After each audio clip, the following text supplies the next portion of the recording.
Yo, what is going on, everyone? Welcome back to the Zen Lounge. In this video, I'm going to continue the topic of talking about the potential threat of a cyber attack taking out critical infrastructure around the world. We've been warned many times by the elites, and the elites are also prepping and planning for this potential scenario to happen. I'm going to show you documents in 2024, brand new documents that the European central banks are planning for this. They're preparing for this. And also in 2020, the World Economic founder Klaus Schwab warned us heavily. They also had basically an ongoing simulation called Cyber Polygon. But let me read this quote because this is actually happening. The mainstream news isn't covering what's happening. You have to do your own research.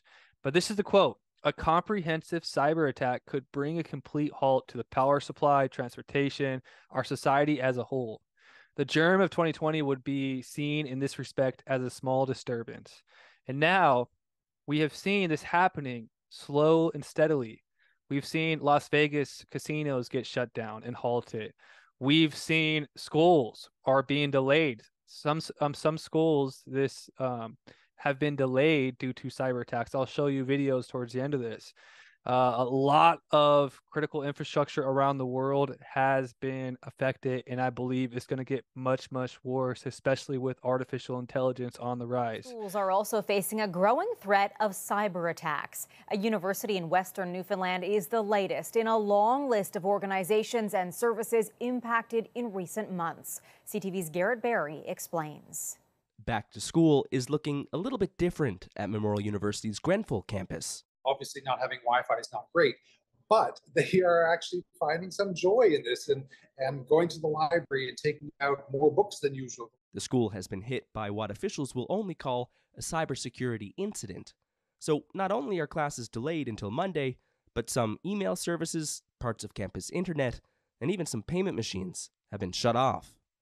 Officials flipping those switches to try to contain the damage. Even speaking from my own perspective, it's challenging to not have the IT services that we take for granted and rely upon minute to minute practically on every day.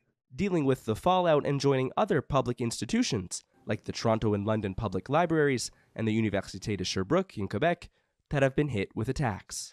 So let's get started into the new documents, January 3rd, 2024, posted by the official European Central Bank website. And my friend Hassan in the Zen Lounge chat shared this with me, but this is literally the press release. The European Central Bank to stress test banks' ability to recover from cyber attack. Are you serious? So the biggest banks of Europe are planning for, basically a cyber attack and if they could potentially recover. So 109 European central banks supervised banks to be stress tested on cyber attack response and recovery. Scenario assumes banks are hit by a successful cyber attack that disrupts their daily operations. Supervisors to discuss findings with each bank soon. And yeah, guys, this is all happening in 2024. And this post says this. So I want to know in the comment section below, it says, so is 2024 the year of the comprehensive cyber attack, or do we have to wait until 2025? Personally, I think it's going to be in 2024.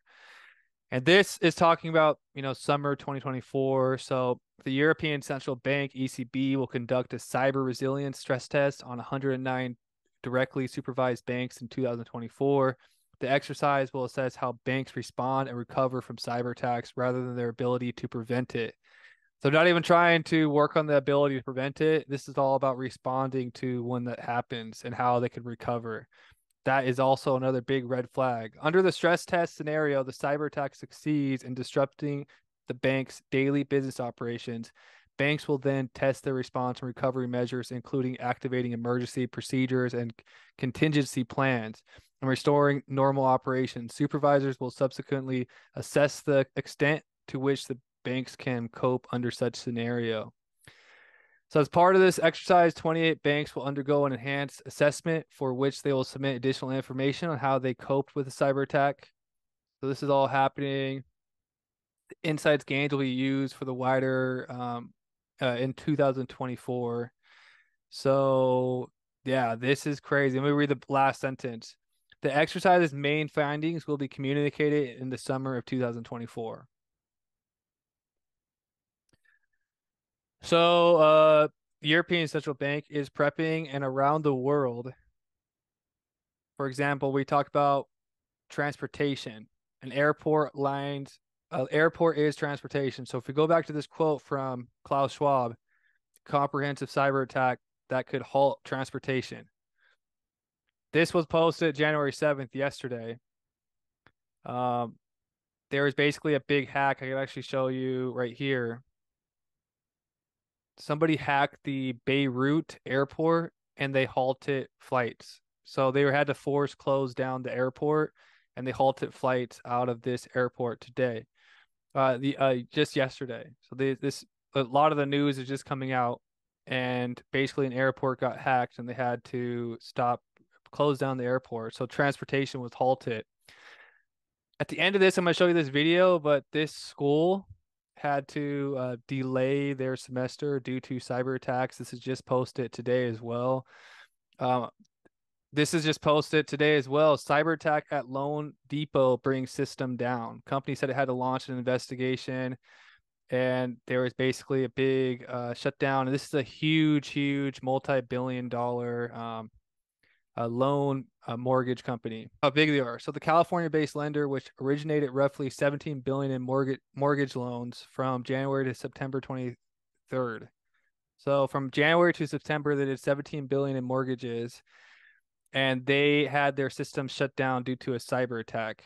The company shut down certain systems and continues to implement measures to secure its business operations, to bring systems back online, and to respond to the incident. So these are little things that you don't really hear about. And then also, Philippines turns to hackers to help as U.S. warns of a China cyber threat. So governments are also very nervous, not just the United States. The Philippine government is extremely understaffed. They only have about 35 people working with their team. So they need help in this regards too, and they're very weak, and they could easily be cyber attacked. Let me show you this quote though, because this quote is really important. It says, this is the National Security Council consultant says this: cyber attacks are a bigger threat than firing of water cannons, said Sherwin. So cyber attacks are like a new form of warfare. I'm going to read some more quotes about this regards. So worldwide, cyber is really becoming a very important domain in warfare, Bronner said at this time. This new breed of warriors don't necessarily have to be muscled. What they need are individuals who are intelligent and very skillful in the cyber domain. So a new form of warfare is the cyber attacks. So it's going to keep getting more and more intense, especially with artificial intelligence rising. This new year is sure to bring more improvements, advancements in artificial intelligence, but it's not all for the good. Last fall, FBI Director Christopher Wray warned about the risk of AI falling into the wrong hands. Right now, where it's most dangerous is essentially taking junior varsity bad actors and bringing them to the varsity level. But in fairly short order, we're going to be seeing AI taking the varsity level athletes and taking them to a whole nother level of dangerousness. Not good. And the pros who follow this sort of thing say, of course, the threats are increasing in this year in particular because of the election. So let's talk about it. Sean Henry is a former FBI Executive Assistant Director, leading criminal and cybersecurity investigations worldwide, and he's now Security Chief at CrowdStrike. Sean, I'm worried. Thank you very much for being here. I think we all are. Yeah. How worried should I be about these improvements in AI? What are the threats? I think this is a major concern for everybody. AI has really put this tremendously powerful tool in the hands of the average person, and it has made them incredibly more capable. So the adversaries are using AI, this new innovation, to overcome different cybersecurity capabilities to gain access into corporate networks, but they're also using it through misinformation, the creation of videos, audio, text files that are incredibly believable and that have people looking at something, seeing something, believing that is true when in fact it's been manufactured, oftentimes by a foreign. Now, to finish off this video, I want you guys to go on Google and just regularly type in cyber attack in the Google search bar or whatever search bar you use, and just see how much activity is actually happening around the world. Because look, British Library is trying to recover from a cyber attack. Hundreds of online museums collections suffer in cyber attack. It's just all this within the past week. There's so much happening in the realm of cyber attacks and ransom attacks. And could this all be preparation for something much, much bigger coming? And I believe, the holy grail for cyber attacks isn't attacking these little, well, they're not little. A lot of these are really big things that I shared. Like, for example, Ukraine, this huge telecom company was also hacked and was halted. Like 40% of their infrastructure was shut down. But the holy grail for a cyber attacker, I'm sure, are the banks. There's been a lot of rumors that the banks could basically have a bailout with the cyber attack. So a lot of economic people are predicting a huge economic, like 1929 style collapse. Wouldn't it be awesome if the banks could blame it all on a cyber attack, right? So, we have to be alert. This is exactly why I research blockchain, distributed systems, and different forms of alternative banking here at the Zen Lounge, because I don't think that banks are as safe as we have been led to believe.